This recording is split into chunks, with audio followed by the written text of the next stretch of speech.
hope this doesn't come off bad, respectfully, in a very respectful way. On the radio, while we are Gambi, how do they entrust an entire federation with a president who is uneducated? Respectfully, I'm asking this question.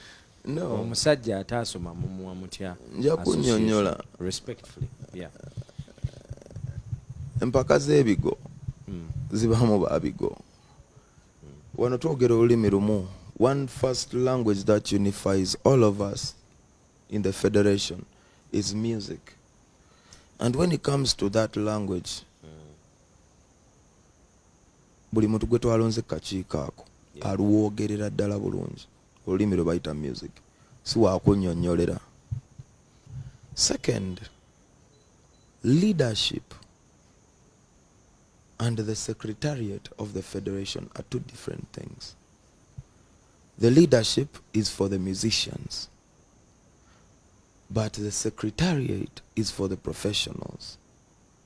So the federation...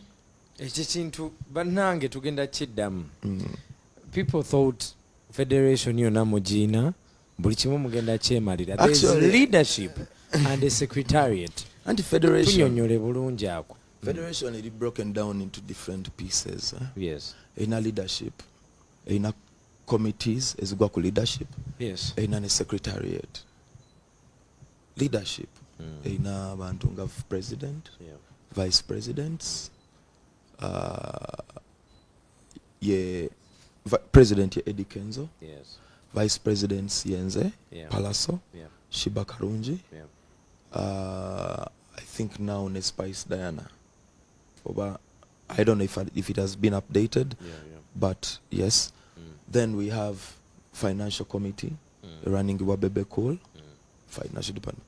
Committee eyo etulako abantu abalala batano.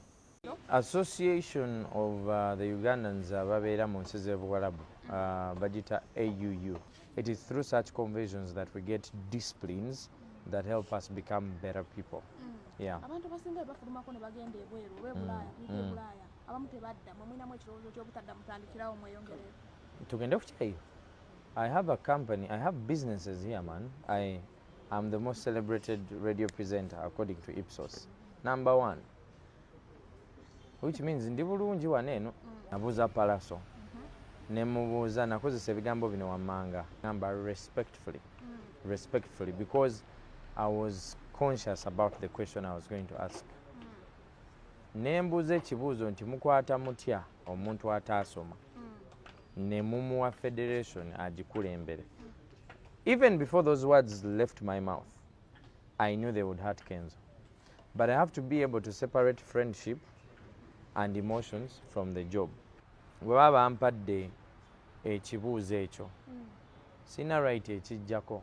You understand? And at the end of the day also facts are facts. How professional would I be singa sikibuuza? You start failing in your career if you fear taking risks. Bwe nkeera enkya nga nze DPC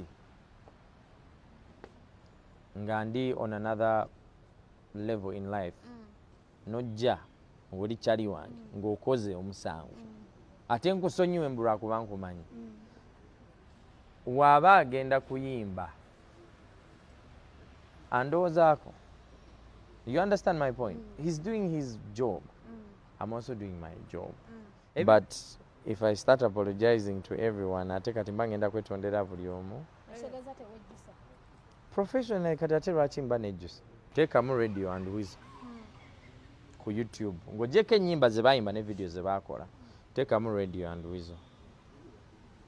Olaba obujja balabako nga bayimba nga sound mulungi ng'ebivulu bino bye tutegeka because they were great people but they did not document themselves.